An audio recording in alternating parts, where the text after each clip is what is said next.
அதிமுக தொடர்ச்சியா ஜெயிச்சுட்டு வரக்கூடிய போடிநாயக்கனூர் தொகுதி நிலவரம் என்ன, தொகுதி மக்களோட எதிர்பார்ப்புகள் என்னன்னு பார்க்கலாம்.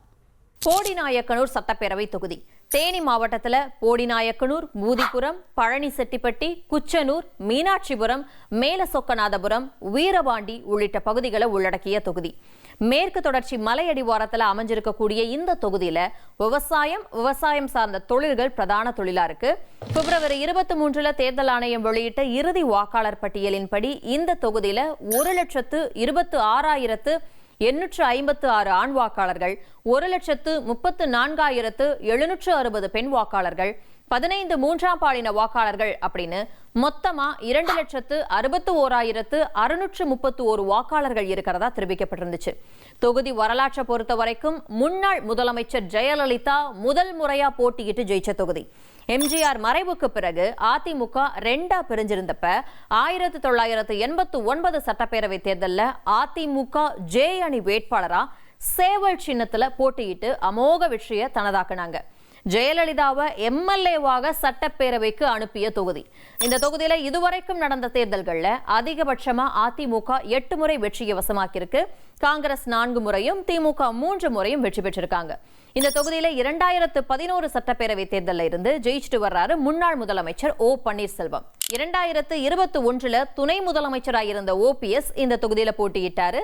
தேர்தலில் 1,50,000 வாக்குகளை வாங்கி வெற்றி பெற்றிருந்தார் ஓ பன்னீர்செல்வம். திமுக சார்பில் போட்டியிட்ட தங்க தமிழ்ச்செல்வன் 89,029 வாக்குகளை பெற்று தோல்வியை தழுவினார். 11,021 வாக்குகள் வித்தியாசத்துல வெற்றி பெற்று தொகுதியில ஹாட்ரிக் வெற்றியை பதிவு செய்தாரு ஓ பன்னீர்செல்வம். இப்போ அவரு திமுக இருக்காரு. தேர்தல் நெருங்க போடிநாயக்கனூர் தொகுதி மக்களுடைய எதிர்பார்ப்புகள் என்னவா இருக்கு அப்படிங்கறத பார்க்கலாம்.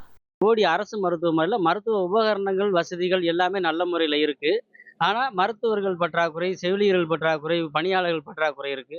அந்த பணியிடங்களை பூரா நிரப்புனாங்கன்னா போடி அரசு மருத்துவமனை மேம்பட்ட மருத்துவமனையாக இருந்து போடிநாயக்கனூரை சுற்றியுள்ள பகுதிகளிலும், அண்டை பகுதிகளாக இருக்கிற கேரள பகுதியிலிருந்து, மலைப்பகுதிகளிலிருந்து வர்ற மக்களுக்கு ரொம்ப எளிதானதாக இருக்கும். ரோடு வசதி சரியில்லாம இருக்குது. மெயினா போக்குவரத்து ரொம்ப இடைஞ்சல் அதிகமா இருக்கு. நாளாக இங்கிட்டு போக்குவரத்து ரொம்ப ஜாஸ்தியா இருக்கனால கனரக வாகனமும் இதே மெயின் ரோட்ல தான் விடுறாங்க. நார்மலா ஸ்கூலு பஸ்ஸும் இந்த பக்கம் தான் போகுது. அதையெல்லாம் சரிப்படுத்தி விட்டா கொஞ்சம் நல்லா இருக்கும் இந்த ஏரியால. இங்க மா விவசாயம் ரொம்ப அதிகமா இருக்கிறதுனால இங்க மாங்காய் கூழ் ஃபேக்டரியும் கோல்டு ஸ்டோரேஜும் பண்ணி கொடுத்தா இந்த ஏரியா இன்னும் முன்னேற்றம் அடையும். விவசாயிகள் இன்னும் மகிழ்ச்சி அடைவாங்க. அவங்களுக்கு ப்ராஃபிட் அதிகமா கிடைக்கும். மழை தண்ணி நிறைய வேஸ்ட் ஆகுது. கொரங்கானி, கொட்டவடி தண்ணி எல்லாம் மூலிகை தண்ணி. அது நேரா வைகை டேம் போகுது, வேஸ்ட் ஆகுது. அதை ஒரு டேம் கட்டி வச்சா எவ்வளோ விவசாயிகளுக்கு யூஸ் ஆகும். அதே மாதிரி குடி தண்ணியும் பிரச்சனை எல்லாம் போகும். மக்களுக்கு போடிநாயக்கனூர்ல இருக்கிற மக்களுக்கு குடிதண்ணி பிரச்சனை எல்லாமே இருக்கும். பட்டா இல்லாம மக்கள் வாங்குறதுக்கு ரொம்ப சிரமப்படுறாங்க. பட்டா இல்லாம அலையிறாங்க. அதுக்கு பட்டா வச்சு கொடுத்தா நல்லா இருந்திருக்கும். அது பண்ணி தரல. நிறையாவது இன்னொன்று நம்ம கவர்மெண்ட்டு எந்தெந்த இடத்துல கவர்மெண்ட்டு காலி இடம் இருக்குன்னு பார்த்து அதை ஆய்வு பண்ணி மக்களுக்கு வீடு இல்லாதவங்களுக்கு வீடு இதெல்லாம் ஏற்பாடு பண்ணி கொடுத்தா மக்கள் வீடு இல்லாம ரொம்ப சிரமப்படுறாங்க. இருக்கிறவங்களுக்கு இது ஒரு நல்ல வாய்ப்பா இருக்கும்.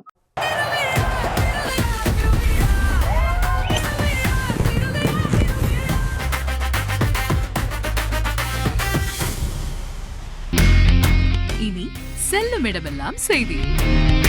தந்தை டிவியின் வாட்ஸ்அப் சேனலை ஃபாலோ பண்ணினா செல்ல இருக்கும் இடமெல்லாம் செய்தி.